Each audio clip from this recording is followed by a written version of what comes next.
Ngayong araw nga po guys, ayan dito nga po pala tayo sa ilog at mamamakyaw tayo ng taksay mga guys. Panibagong araw, panibagong pakyaw na naman mga guys. At kung makikita nyo nga guys, nasa ilog pa tayo at mamamakyaw tayo ngayon guys. At ito nga po guys, at papunta po tayo doon at para mahintay natin ang darating na bangka mga guys. At kung makikita nyo nga po, ayan, nasa ilog tayo mga guys. At eto nga po guys, at kung makikita nyo, kasama ko na naman si Tolo, ang boy tik-tik nyo mga guys.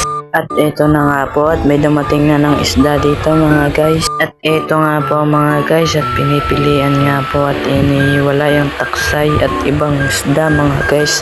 At mamaya nga po ay kikiluhin na yan mga guys. At eto nga po, at kinikilo na nga po mga guys, at kukunti lang po ang mga huli nila dyan mga guys. At eto nga po mga guys, at may dumating na naman na bagong isda mga guys. At ito po ay hindi taksay mga guys, ito po ay malakapas. At puro malakapas lang po yan mga guys, pero binibili din po yan mga guys, kasi nga po guys, lahat naman ng isda ay pwedeng pakyawin mga guys. Ang mahalaga na bibili, diba mga guys? At dito nga po mga guys, ay kinilo na nga po mga guys, at titingnan kung ilang kilo lahat yan mga guys. At ito nga po mga guys, at binuhos na nga po yan mga guys, at may susunod na pong igigilo mga guys. Ito po ay taksay mga guys, matatansya po natin nasa 5 kilo yan mga guys. At sinunod na nga pong ikinilo mga guys.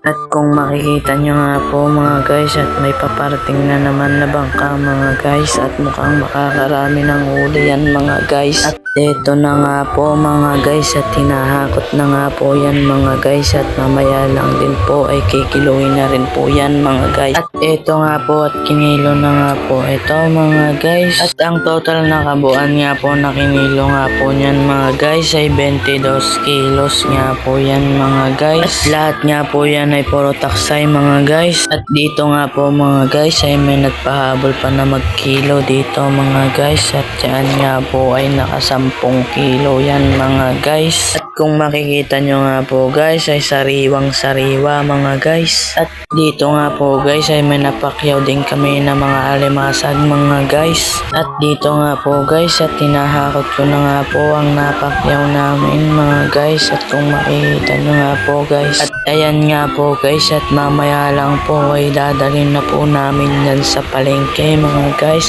kasi nga po ay ititinda namin yan mga guys. At dito nga po mga guys, at ito na po lahat ng napakyaw namin na taksay mga guys.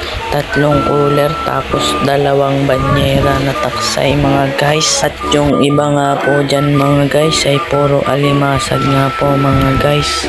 At dito nga po mga guys, at papunta na kami ng palengke mga guys. At ayan nga po, dadalhin na nga po namin yan sa palengke mga guys. At para itinda nga po yan mga guys. Ayan, hanggang dito na lang po ang video natin mga guys. Bye bye!